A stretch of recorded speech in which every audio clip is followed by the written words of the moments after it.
Hello students. ये BSc second year के लिए जो फोर्थ सेक्शन होता है इलेक्ट्रोकेमिस्ट्री का सेकंड पार्ट होता है उसकी वीडियोस हैं। इससे पहले मैं जो सेक्शन थर्ड की इलेक्ट्रोकेमिस्ट्री की वीडियो डाल चुकी हूँ। ये सेक्शन फोर्थ की वीडियो है। इसे मैं 2 वीडियोस में कंप्लीट कराने की कोशिश करूँगी। अगर नहीं हो पाया तो मैं 2 से ज़्यादा वीडियो भी अपलोड कर दूँगी। यहाँ पर हम बात करते हैं तो इसमें एक मैं ओवरव्यू दे देती हूँ। हमारा जो फर्स्ट सेक्शन था वो सारा का सारा इलेक्ट्रोकेमिकल सेल पे बेस्ड था, लेकिन इलेक्ट्रोकेमिकल सेल के अलावा भी दूसरे टाइप के सेल भी होते हैं, लाइक इलेक्ट्रोलिटिक सेल या फिर हम बात करें कंसंट्रेशन सेल्स।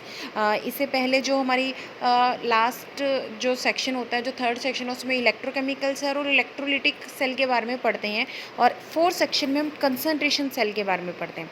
अगर मैं बात करूँ इलेक्ट्रोकेमिकल सेल की, तो इलेक्ट्रोकेमिकल सेल में हम क्या करते हैं, एनोड का यूज़ करते हैं, कैथोड का यूज़ करते हैं। एनोड और कैथोड में इलेक्ट्रॉन का ट्रांसफ़र होता है, और इलेक्ट्रॉन का ट्रांसफ़र जिस डायरेक्शन में होता है उससे अपोजिट डायरेक्शन में करंट ट्रेवल होता है। ये सारी स्टडी हमने इलेक्ट्रोकेमिकल सेल के लिए स्टडी की थी।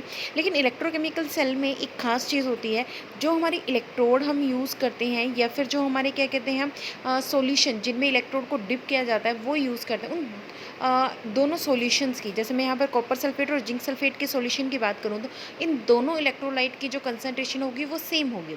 या फिर अगर मैं बात करूँ दोनों इलेक्ट्रोड जो हमने यूज़ किए, कॉपर की इलेक्ट्रोड, जिंक इलेक्ट्रोड, इन दोनों की जो कंसंट्रेशन होगी वो सेम होगी। अगर ये कंसंट्रेशन चेंज हो जाती है या फिर किसी वजह से उसके अंदर चेंजेस आते हैं, तो उनको हम कंसंट्रेशन सेल में स्टडी करना शुरू कर देते हैं।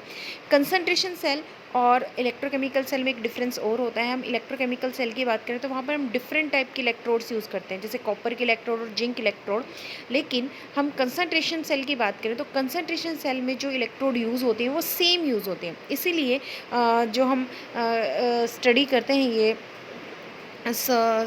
सेल जो हम स्टडी करते हैं उसमें जो ईएमएफ प्रोड्यूस होती है, वो ईएमएफ दोनों इलेक्ट्रोड जो हमने यूज़ की, या फिर दोनों इलेक्ट्रोड को जिन सॉल्यूशंस में डिप किया गया उन सॉल्यूशन की कंसंट्रेशन में डिफरेंट आता है। 2 चीज़ों की वजह से वहाँ ईएमएफ प्रोड्यूस होती है। एक, या तो वो जो इलेक्ट्रोड हमने यूज़ की उन दोनों ही इलेक्ट्रोड की कंसंट्रेशन में डिफरेंस हो, या फिर उन इलेक्ट्रोड को जिस सॉल्यूशन में हम डिप करते हैं, जिस इलेक्ट्रोलाइट सॉल्यूशन में उनको डिप किया जाता है, उनकी कंसंट्रेशन में डिफरेंट हो। इन दोनों की वजह से ही क्या करते हैं, हम कंसंट्रेशन सेल को स्टडी करते हैं। तो ऐसे 2 टाइप के हमारे सेल हो गए। एक electrode concentration cell. Electrode concentration का सेल का मतलब क्या होगा, जहाँ पर इलेक्ट्रोड की कंसंट्रेशन में डिफरेंट हो। और एक हमारा जो सेल होगा वो क्या होगा, इलेक्ट्रोलाइट कंसंट्रेशन सेल, जिनमें इलेक्ट्रोलाइट की कंसंट्रेशन के बीच में डिफरेंस होता है। और इसी डिफरेंस की वजह से इलेक्ट्रॉन का मूवमेंट होता है, और इलेक्ट्रॉन के मूवमेंट के अगेंस्ट करंट की मूवमेंट होती है। इलेक्ट्रोड कंसंट्रेशन सेल की अगर मैं बात करती हूँ, यहाँ पर इलेक्ट्रोलाइट और इलेक्ट्रोड कंसंट्रेशन सेल्स के एग्जांपल हैं। इलेक्ट्रोड कंसंट्रेशन सेल की अगर हम बात करें तो गैस इलेक्ट्रोड उसमें मैंने कंसीडर किया है। यहाँ पर हम एक सेल कंसीडर करते हैं जिसमें गैस इलेक्ट्रोड है, हाइड्रोजन गैस इलेक्ट्रोड मैंने यूज़ किया है। हम उसमें हाइड्रोजन है और उसमें जो प्रेशर है H2 का, वो मान लेते हैं हम, जो फर्स्ट जो कैनोड की तरह यूज़ करता है वो है हमारा P1, और आयन उसमें जो यूज़ हो रहे हैं वो H पॉजिटिव यूज़ हो रहे हैं। इसी तरह हाइड्रोजन जो दूसरी इलेक्ट्रोड हम यूज़ कर रहे हैं, सेम ही इलेक्ट्रोड यूज़ होगी हाइड्रोजन की, एनोड भी और कैथोड भी, लेकिन दोनों के प्रेशर्स में डिफरेंस आएगा। इलेक्ट्रोड कंसंट्रेशन में बात करूँ तो हाइड्रोजन का जो एनोड का प्रेशर होगा वो P1 ले लेंगे, और कैथोड का जो प्रेशर होगा वो P2 कंसीडर कर लेंगे। दोनों इलेक्ट्रोड हाइड्रोजन की हैं, कंसंट्रेशन ऑफ हाइड्रोजन आयन दोनों में सेम है, बट जो प्रेशर है दोनों इलेक्ट्रोड्स पर वो डिफरेंट है। इसी तरह मैं अमलगम इलेक्ट्रोड को कंसीडर कर सकती हूँ। अमलगम इलेक्ट्रॉन हम दोनों यूज़ कर रहे हैं, तो हमारी एनोड और कैथोड जो दोनों इलेक्ट्रोड हैं वो दोनों सेम है, जिंक अमलगम की बनी हुई है। लेकिन अगर मैं उनके बात करूँ सॉल्यूशन की, तो वो भी जिस सॉल्यूशन में हमने इलेक्ट्रोड को डिप किया है वो भी सेम है, लेकिन जो एक्टिविटी कह सकते हैं, या फिर कंसंट्रेशन हम कह सकते हैं, जिनको हम जिस में हम जिंक अमलगम रोड को डिप करते हैं, जो अमलगम एक्टिविटी के से कंसीडर कर सकते हैं। कंसंट्रेशन दोनों में से किसी से भी डिस्कस किया जा सकता है, वो हमारी डिफरेंट होगी। ये हमारी इलेक्ट्रोड कंसंट्रेशन सेल की एग्जांपल है। इलेक्ट्रोलाइट कंसंट्रेशन सेल की बात करूँ तो इसमें भी मैंने हाइड्रोजन को ही कंसीडर किया, लेकिन इसमें हम प्रेशर तो हमारा दोनों पे सेम होगा इलेक्ट्रोड पे, लेकिन प्रेशर के अलावा जो हम H आयन की कंसंट्रेशन की बात करते हैं, जैसे मैं अगर बात करूँ यहाँ पर प्रेशर तो सेम हो, लेकिन जो हमारा कंसंट्रेशन, जो H आयन की कंसंट्रेशन अगर मैं वो डिफरेंट कर दूँ और प्रेशर सेम कर दूँ, तो हमारा इलेक्ट्रोलाइट कंसंट्रेशन सेल में चेंज हो जाएगा। जाएगा। इसी तरह हाइड्रोजन की अगर हम बात करते हैं, 2 इलेक्ट्रोड जो हैं सेम है, डिफरेंट कंसंट्रेशन है, बट जो हम डिफरेंट कंसंट्रेशन यूज़ करी हैं दोनों सॉल्यूशन की, वो इनडायरेक्टली एक दूसरे के साथ कनेक्टेड है। डायरेक्टली कनेक्टेड नहीं है, इनडायरेक्टली एक दूसरे से कनेक्टेड है। इनडायरेक्टली कनेक्टेड होने की वजह से वो जहाँ पर मीट करते हैं, मतलब दोनों सेल्स जहाँ पर मीट करेंगे तो वो एक जंक्शंस क्रिएट करेंगे, मतलब एक लेयर की फॉर्मेशन करेंगे जिसको हम लिक्विड जंक्शन बोलते हैं, या फिर जंक्शन लेयर बोल सकते हैं, थर्ड लेयर फॉर्म्ड करते हैं दोनों पे सॉल्यूशन। जहाँ पर हमने दोनों को सॉल्यूशन, जैसे अगर मैं बात करूँ तो ये जो पिछला सेल है हमने इसको सोल्ट ब्रिज से कनेक्ट किया था, लेकिन अगर मान लो मैं इस सोल्ट ब्रिज से इसको कनेक्ट नहीं करी, यहाँ से हमें पता चल रहा है कि सोल्ट ब्रिज से डायरेक्टली कनेक्ट है, लेकिन अगर हम किसी वजह से इन दोनों को सोल्ट ब्रिज से कनेक्ट ना करें और कोई ऐसी चीज़ हो जिसकी वजह से ये आपस में कनेक्टेड हो, किसी और वे में एक दूसरे से कनेक्टेड हो, तो जहाँ पर ये जिस वे में कनेक्टेड होंगे उस पॉइंट को हम जंक्शन बोलेंगे। और लिक्विड होता है दोनों तरफ, तो इसलिए हम उसको लिक्विड जंक्शंस बोलते हैं। जो सेल इस कॉम्बिनेशन से बनते हैं, केमिकल सेल से, ये जनरली केमिकल सेल के कॉम्बिनेशन से बनाए जाते हैं। नेक्स्ट अगर मैं बात करूँ तो कंसंट्रेशन जो सेल होते हैं वो दो डिफरेंट टाइप्स के होते हैं। एक होती है कंसंट्रेशन सेल विदाउट ट्रांसफरेंस, जिसमें ट्रांसफरेंस बात करते हैं, इलेक्ट्रॉन्स की ट्रांसफरेंस या फिर और समथिंग आयंस के ट्रांसफरेंस की बात करते हैं। और एक ऐसा होता है जिसमें हम ट्रांसफरेंस की बात नहीं करते। जिसमें विदाउट ट्रांसफरेंस होते हैं वो फर्दर 2 पार्ट में डिवाइडेड होते हैं, एक electrode concentration cell without transference और एक electrolyte concentration cell without transference. सबसे पहले हम यहाँ पर डिस्कस करेंगे electrode concentration cell without transference. मैं इसकी बात करूँ, electrode concentration cell without transference जो हमारा कंसंट्रेशन सेल विदाउट ट्रांसफरेंस का एक टाइप है। इसमें जो मैंने एग्जांपल लिया है वही लिया है, हमने हाइड्रोजन गैस कंसीडर किया है, हमने हाइड्रोजन की 2 इलेक्ट्रोड यूज़ की हैं, दोनों में प्रेशर जो है हमारा, एक पर प्रेशर हमारा P1 है और दूसरे पर प्रेशर हमारा P2 है। दोनों का प्रेशर हमारा सेम नहीं है, लेकिन दोनों को जिसमें हमने डिप किया है HCl सॉल्यूशन, वो HCl सॉल्यूशन की कंसंट्रेशन दोनों में सेम है। ये हमारा इलेक्ट्रोड का एग्जाम्पल है और इसको हमने प्लेटिनम फॉयल से कवर्ड कर दिया। आपको बेसिकली जो सिलेबस में है वो इनकी डेरिवेशंस हैं। अगर मैं जनरल हाइड्रोजन कंसंट्रेशन सेल की डेरिवेशन की बात करूँ तो हाइड्रोजन जो है हमारा, उसकी जनरल रिप्रेजेंटेशन क्या होगी, H2।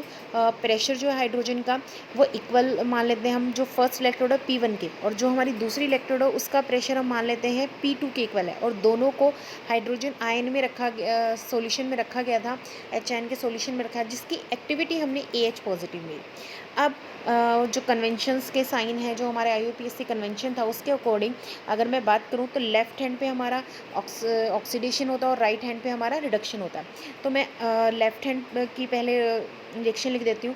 तो लेफ़्ट हैंड की हम रिएक्शन लिखे तो हाफ H2, जिसका क्या था P1, लेफ़्ट हैंड पे जो हमारा प्रेशर है वो P1 है, वो हाइड्रोजन आयन कंसंट्रेशन में क्या होता है, हाइड्रोजन आयन में चेंज होता है। हाइड्रोजन आयन की जो कंसंट्रेशन थी या फिर एक्टिविटी थी वो क्या थी, AH पॉजिटिव और 1 इलेक्ट्रॉन का लॉस। इसी के ऊपर हम क्या करते हैं, नर्नेस्ट इक्वेशन अप्लाई करते हैं, और नर्नेस्ट इक्वेशन अप्लाई करके सेम इसी इक्वेशन को मतलब हम क्या करते हैं, राइट हैंड साइड की रिएक्शन कह सकते हैं, फिर रिडक्शन की फॉर्म में लिखते हैं। जब हम इसी रिएक्शन को रिडक्शन की फॉर्म में लिखेंगे तो ये हमारी रिएक्शन रिवर्स हो जाएगी। जो हमारा H पॉजिटिव AH पॉजिटिव था वो हाफ हाइड्रोजन उसमें चेंज हो जाएगा। ये हमारी इक्वेशन है। अब हम क्या करेंगे, नर्नेस्ट जो इक्वेशन थी, जो मैंने पिछली थर्ड जो पार्ट था इलेक्ट्रोकेमिस्ट्री का, थर्ड सेक्शन है जो हमारा इलेक्ट्रोकेमिस्ट्री, जो हमारे सिलेबस में थर्ड सेक्शन से आता है, उन सारी वीडियो में हमने नर्नेस्ट इक्वेशन को कैसे लिखा जाता है उन सब के बारे में स्टडी किया था। तो वही चीज़ हम यहाँ अप्लाई कर देते हैं। अकॉर्डिंग टू नर्नेस्ट इक्वेशन अगर मैं अप्लाई करूँ तो जो हमारी EMF निकलेगी, E निकालते हैं, E1 से रिप्रेजेंट किया है मैंने इसको, E0 जो स्टैंडर्ड स्टेट में थी माइनस RT NF लेते हैं। N यहाँ पर मैंने रिप्रेजेंट इसलिए नहीं किया क्योंकि हमारा 1 इलेक्ट्रॉन की मूवमेंट हो रही है। आप उसको लिखना चाहो तो लिख सकते हो, नहीं लिख रहे हो तो भी कोई दिक्कत नहीं है। लॉग नेचुरल प्रेशर अपॉन में एक्टिविटी ऑफ हाइड्रोजन आयन। और आप सबको पता है जो हमारी स्टैंडर्ड फॉर्म में हाइड्रोजन आयन की EMF होती है वो 0 होती है। वो वैल्यू अगर मैं इस इक्वेशन में पुट कर दूँ तो हमारी क्या हो जाएगी, E1 किसके इक्वल आ जाएगा, E1 is equal to minus RT F log natural P half activity of hydrogen ion. ये हमारे लेफ्ट हैंड साइड की इक्वेशन के लिए था। अब ऐसे ही मैं क्या करती हूँ, राइट हैंड साइड का जो रिएक्शन थी उसके लिए लिखती हूँ। राइट हैंड साइड पे इक्वेशन की बात करें तो हमारा हाइड्रोजन आयन एक इलेक्ट्रॉन लेकर क्या करते हैं, हाइड्रोजन गैस में चेंज हो रहा है, जिसको हम P2, उस पर वहाँ पर जो प्रेशर था कौन सा था, P2। जो ऊपर रिएक्शन लिखी है मैंने रिडक्शन की, वो हमारी फर्स्ट के लिए थी। अब ये जो हमने लिखी है वो सेकंड इलेक्ट्रॉन के लिए। यहाँ पर वही नंबर ऑफ इलेक्ट्रॉन का एक्सचेंजेस कितने का हो रहा है, 1 का। और इसी को लेकर सिमिलरली मैं रिएक्शन लिखूँ तो हमारी क्या आ जाएगी, E2 से इसको रिप्रेजेंट करेंगे। E1 जो है हमारी फर्स्ट इलेक्ट्रोड के लिए लिखी है मैंने सेम रिएक्शन। ऐसे ही E2 हम सेकंड इलेक्ट्रोड के लिए लिखेंगे। तो जो सेकंड इलेक्ट्रोड के लिए लिखी है मैंने यहाँ पर लिखते हैं, तो मैं ओवरऑल जो रिएक्शन थी सेल की हमारी होगी half H2P1 give rise to half H2P2। ये पूरे सेल की रिएक्शन है। और पूरे सेल की रिएक्शन लिखने से पहले हमें E2 के बारे में पता होना चाहिए। E2 इज इक्वल टू क्या आ जाएगा, नर्नेस्ट इक्वेशन अप्लाई करके -RDF log natural P2 half activity of hydrogen ion. Same सारा प्रोसेस रिपीट करना चाहे तो रिपीट कर सकते हैं, वरना सिमिलरली जैसे E1 की वैल्यू हमने यहाँ लिखी थी वैसे ही E2 की वैल्यू लिख सकते हैं। अब E2 की वैल्यू लिखने के बाद हम पूरे सेल की EMF निकालेंगे। तो पूरे सेल की EMF निकालने का फॉर्मूला होगा electrode potential of right hand side minus electrode potential of left hand side. Right hand side की जो मेरे इलेक्ट्रोड पोटेंशियल थी वो E2 थी, और लेफ्ट हैंड साइड की जो इलेक्ट्रोड पोटेंशियल थी वो E1 थी। दोनों की वैल्यूज़ मैं यहाँ पुट कर देती हूँ। E2 की वैल्यू थी -RTF लॉग नेचुरल P2 की power half activity of hydrogen ion concentration minus into -RTF log natural P1 की power half activity of hydrogen ion. इसी तरह जब हम इसको सोल्व करते हैं तो हमारी इक्वेशन बन जाती है -RTF लॉग नेचुरल P2 की power half activity of hydrogen ion plus RTF log natural P1 की power half activity of hydrogen ion.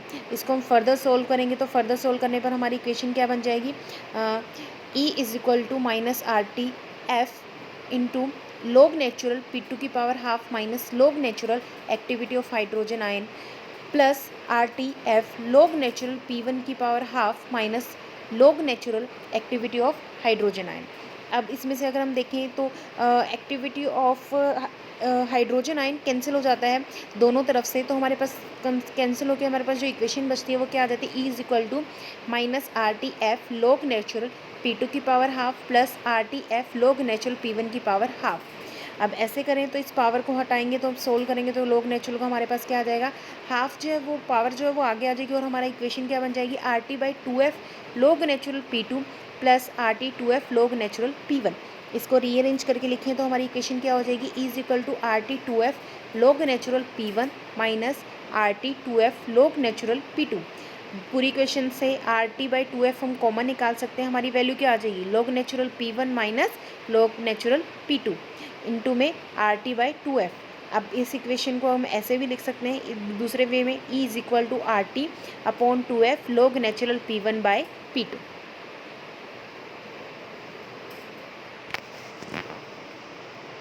ये हमारी हाइड्रोजन आयन कंसंट्रेशन सेल की गैस इलेक्ट्रोड की इक्वेशन थी। इसी तरह हम जिंक के लिए एक पहले हमने गैस के लिए लिखी थी, गैस इलेक्ट्रोड के लिए, देन हम लिखेंगे अमलगम इलेक्ट्रोड के लिए। अमलगम इलेक्ट्रोड के लिए यहाँ पर जिंक आयन को कंसंट्रेशन को हमने यूज़ किया है। दोनों की हमारी जो है 0.1 कंसंट्रेशन इलेक्ट्रोलाइट की सेम है, बट हमारी जो इलेक्ट्रोड की कंसंट्रेशन है, एक्टिविटी जो है वो डिफरेंट है। जिंक की जो एक्टिविटी है वो A1 है और जिंक एनोड की एक्टिविटी A1 है, जिंक कैथोड की जो एक्टिविटी है वो A2 है। इसी को लेकर यहाँ पर ये डेरिवेशन है। सबसे पहले ये सेल की रिप्रेजेंटेशन है। सेल की रिप्रेजेंटेशन के लिए हम लिखते हैं एक्टिविटी ऑफ पहले एनोड की रिएक्शंस, देन फिर कंसंट्रेशन उसकी, फिर हम कैथोड की लिखेंगे। तो सबसे पहले हमारी लेफ्ट हैंड साइड जो इलेक्ट्रोड है उसकी रिएक्शन अगर मैं लिखूँ तो हमारी क्या बन जाएगी, हाफ रिएक्शंस लिख रही हूँ पहले मैं ऑक्सीडेशन और रिडक्शन की, हाफ सेल की सिर्फ एनोड की रिएक्शंस के बारे में बात करें। जिंक जो अमलगम है वो उसकी एक्टिविटी A1 है और वो जिंक आयन में Zn2 पॉजिटिव में चेंज होती है 2 इलेक्ट्रॉन रिलीज़ करके, और उसकी एक्टिविटी जो होती है वो Zn2 पॉजिटिव से हम रिप्रेजेंट करें। रिडक्शन हाफ रिएक्शन में क्या होगा, वही जो वापस से है जिंक आयन 2 इलेक्ट्रॉन लेकर जिंक अमलगम में चेंज हो रहे हैं, तो मतलब वही रिएक्शन रिपीट करें। और इसी इक्वेशन को लेकर अगर मैं नर्नेस्ट इक्वेशन अप्लाई करूँ तो हमारे पास E1 की जो वैल्यू आएगी, जो हमारी एनोड के लिए इलेक्ट्रोड पोटेंशियल आएगी वो आएगी E1 is equal to E0 Zn2 positive Zm, ये स्टैंडर्ड स्टेट में लिखी है हमने, माइनस RT 2F, यहाँ पर n की वैल्यू 2 है इस बार, log नेचुरल A1 अपॉन में A Zn2 positive. Right hand side की इलेक्ट्रोड के लिए लिखें तो हमारी जो इक्वेशन बनेगी वो बनेगी Zn2 positive A activity of Zn ion plus 2 electron give rise to amalgam electron, और जो अमलगम इलेक्ट्रॉन हमें इस बार मिलेगी उसकी एक्टिविटी होगी A2। एनोड पे जो मिल रही थी अमलगम इलेक्ट्रोड उसकी एक्टिविटी थी A1, जो हमारी कैथोड पे मिलेगी उसकी एक्टिविटी होगी A2। और जो कैथोड है उसके अकॉर्डिंग इलेक्ट्रोड पोटेंशियल अगर हम लिखें नर्नस्ट इक्वेशन अप्लाई करके तो E2 हमारी, उसको हम E2 से रिप्रेजेंट करेंगे और हमारी इक्वेशन आएगी E2 is equal to E0 Z ion zinc, इसी तरह minus RT 2F log natural A2 upon activity of zinc ion. अब हम इस इक्वेशन को लेकर 8th इक्वेशन और जो 11th इक्वेशन थी, जो हमारी 8th इक्वेशन और 11th इक्वेशन थी उनको कंबाइन करके ओवरऑल क्या करते हैं, सेल की रिएक्शन लिखते हैं जो हमारी आती है zinc amalgam activity of 1 is equal to zinc amalgam activity of 2।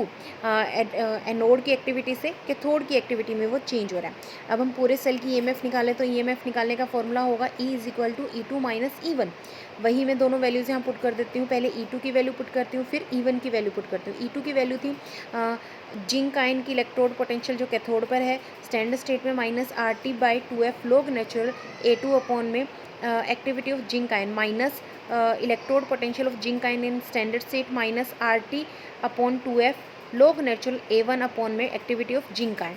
अब इसमें से हम माइनस को जो ओपन करेंगे तो हमारा माइनस कैंसिल हो जाएगा और हमारी इक्वेशन इसमें zinc ion electrode standard state की इलेक्ट्रोड पोटेंशियल से स्टैंडर्ड स्टेट की इलेक्ट्रोड पोटेंशियल कैंसिल हो जाएगी और हमारी वैल्यू आ जाएगी minus RT 2F log natural A2 by activity of zinc ion plus RT 2F log natural A1 upon में एक्टिविटी ऑफ जिंक आयन।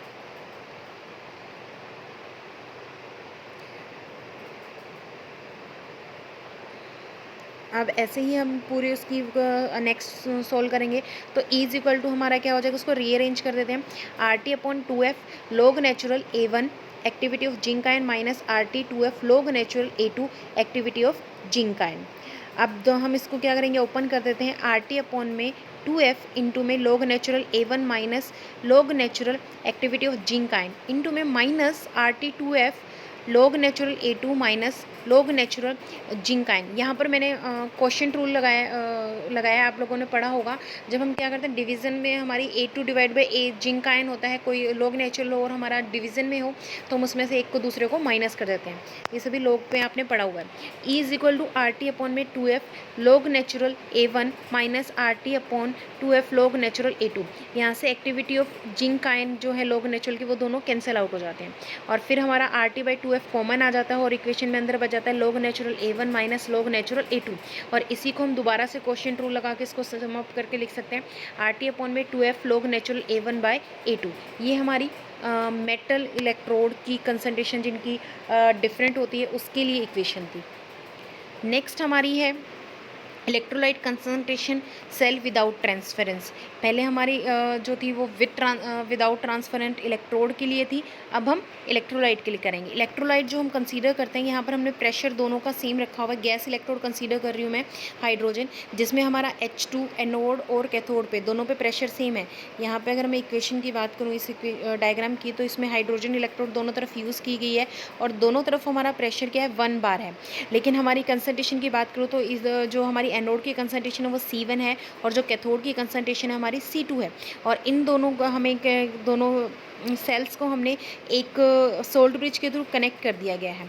जो हम इसमें कंसीडर कर रहे हैं, यहाँ पर सोल्ट ब्रिज कंसीडर कर रहे हैं, लेकिन जो हमारे आगे वाले जो विद ट्रांसफरेंस आएंगे उसमें हम लिक्विड जंक्शन की बात करेंगे। इसमें हम लिक्विड जंक्शन की बात नहीं करते क्योंकि हम इनको ज्वाइन कर देते हैं सोल्ट ब्रिज के थ्रू।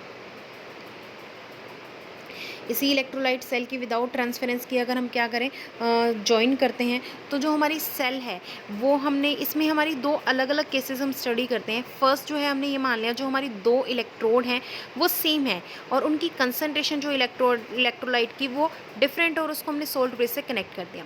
फर्स्ट जो हमारा हाइड्रोजन कंसंट्रेशन है उसकी सेल की अगर हम इक्वेशन लिखें तो क्या आएगी, H2 is equal to 1 atmospheric pressure पर हाइड्रोजन आयन की जिसकी एक्टिविटी 1 है डिप किया, या फिर C1 ले सकते हो, आपको जो लिखना है वो लिख सकते हो, कोई प्रॉब्लम नहीं है। फिर कंसनट्रेशन ऑफ आयंस, साथ में फिर product of cathode H2 1 atmospheric.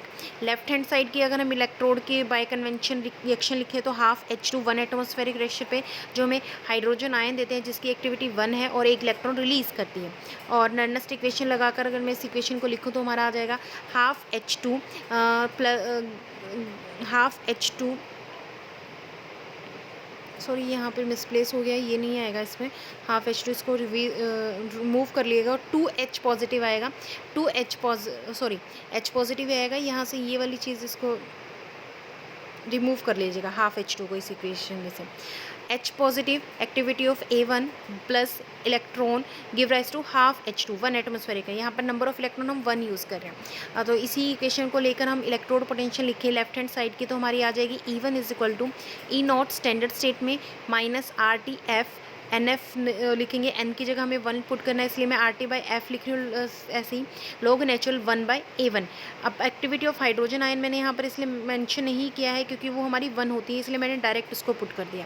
E1 is equal to, अगर मैं हाइड्रोजन की बात करूँ इसको मैं रिवर्स करके लिखती हूँ, स्टैंडर्ड स्टेट में electrode potential of hydrogen plus RT/F log natural. अब मैंने A1 को ऊपर ले लिया है और 1 को नीचे ले लिया है, और आप सबको पता है जो इलेक्ट्रोड पोटेंशियल हाइड्रोजन की होती है स्टैंडर्ड स्टेट में वो 0 होती है, तो E1 किसके इक्वल आ जाएगा, RTF log नेचुरल A1। इसी तरह मैं राइट हैंड साइड के इक्वेशन के लिए लिखूंगी तो half activity of cathode reaction plus 1 electron give rise to half hydrogen atom और 1 एटमॉस्फेरिक प्रेशर पे, और इसी के अकॉर्डिंग नर्नेस्ट इक्वेशन अप्लाई करके E2 की वैल्यू निकालेंगे तो वो आ जाएगी E2 is equal to electrode potential of hydrogen at standard state minus RTF log natural 1/A2। क्योंकि हमारी जो एक्टिविटी है हाइड्रोजन आयन की 1 होती है उसको डायरेक्ट पुट करूँगी मैं यहाँ पर, और इसको रिप्लेस करेंगे तो कैसे, इसको रीअरेंज करेंगे इक्वेशन के तो आ जाएगा E2 is equal to E0 नहीं लगाया इसको ठीक कर लीजिएगा, E0 आ जाएगा यहाँ पर। E2 is equal to E0 H positive H2 plus RTF log natural A2/1। ये हमारी E1 और E2 की वैल्यू आ गई। अब E1 और E2 की वैल्यू को अगर मैं रीअरेंज करूँ तो हाइड्रोजन आयन स्टैंडर्ड स्टेट में पुट करने पे 0, E2 किसके इक्वल आ जाएगा, RT/F log नेचुरल A2। अब मैं पूरे इक्वेशन सेल की कंबाइन करूँ तो मैं 16 और 18 जो रिएक्शन को कंबाइन करूँगी और हमारी इक्वेशन आ जाएगी H positive A2 equal give rise to H positive A1। और जो EMF है सेल की वो होगी टोटल अगर हम निकालें तो E2 minus E1, right hand side minus left hand side. Right hand side की इक्वेशन है RT/F log natural A2 minus left hand की है RT/F log नेचुरल A1। दोनों में से RT कॉमन आ रहा है और इसको रीअरेंज करके हम क्या लिख सकते हैं, E is equal to RT/F log natural A2/A1।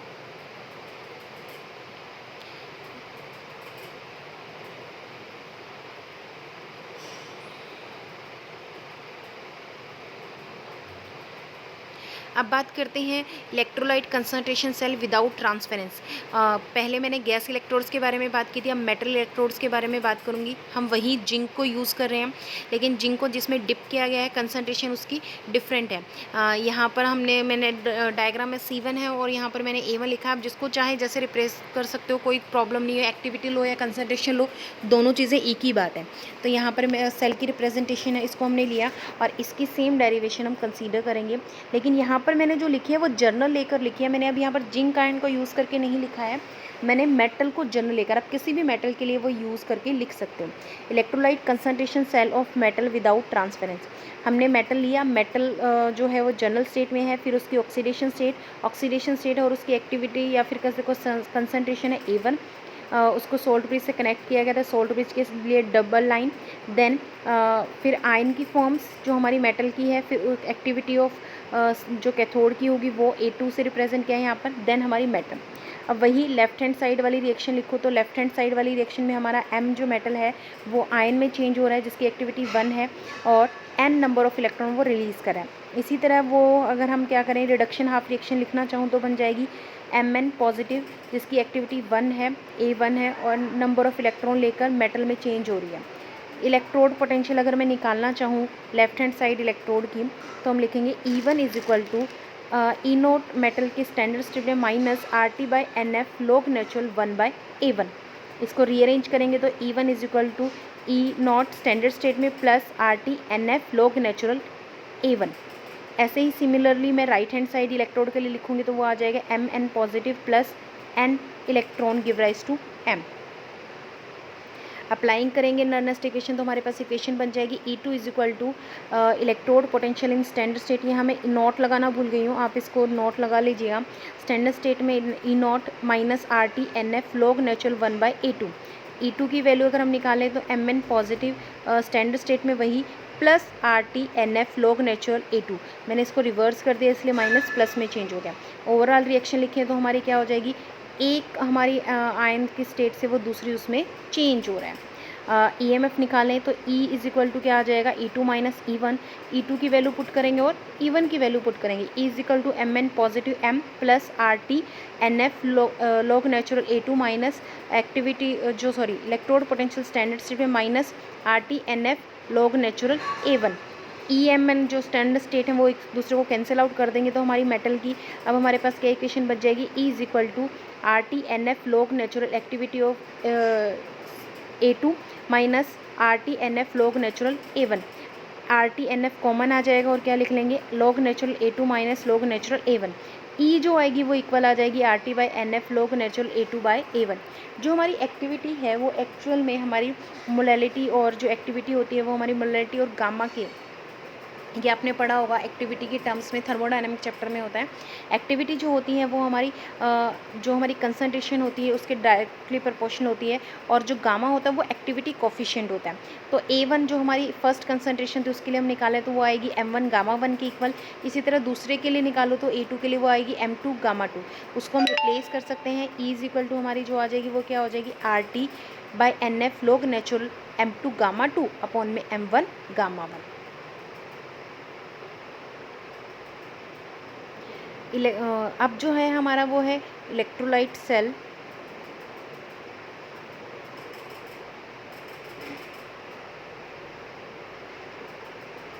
Electrolyte cell concentration without transference, वो हमने यहाँ पर जो किया था जनरल मेटल के लिए किया था। अब हम जो कर रहे हैं सेल ऑब्टेन करें दो केमिकल सेल को कंबाइन करके, हाइड्रोजन और सिल्वर को इसमें हमने कंबाइन किया है। हाइड्रोजन जिसके प्रेशर कितना है 1 एटमॉस्फेरिक और सिल्वर को उसके साथ कंबाइन करें, सिल्वर क्लोराइड के सॉल्यूशन में डिप किया, हाइड्रोजन को HCl में डिप किया है, सिल्वर को सिल्वर क्लोराइड में डिप किया है। ये हमारा हमने दो केमिकल सेल को कंबाइन किया है। और दो केमिकल सेल को जब कंबाइन करते हैं तो उनकी कैसे निकालते हैं उसके बारे में।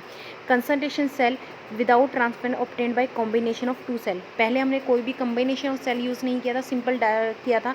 अब कॉम्बिनेशन सेल्स इसको रिप्रेजेंट करें तो हमारी जो जनरल कंसीडरेशन इलेक्ट्रोकेमिकल सेल की होगी वो हाइड्रोजन एटम 1 एटमॉस्फेरिक प्रेशर पे उसको हमने डिप किया HCl के सॉल्यूशन में।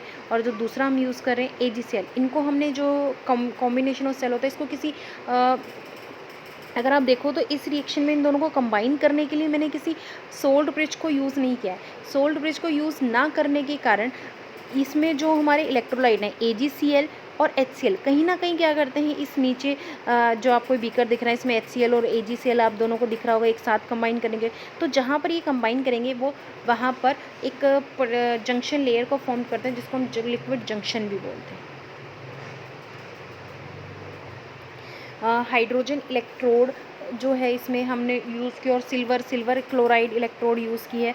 सेम सॉल्यूशन में डिप करते हैं HCl के और जिसकी एक्टिविटी कितनी है A1 है। जो हमारी रिएक्शन आएगी सेल की वो आएगी हाफ H2 1 एटमॉस्फेरिक प्रेशर पे AgCl give rise to silver solid form में और HCl एक्टिविटी जिसकी 1 है।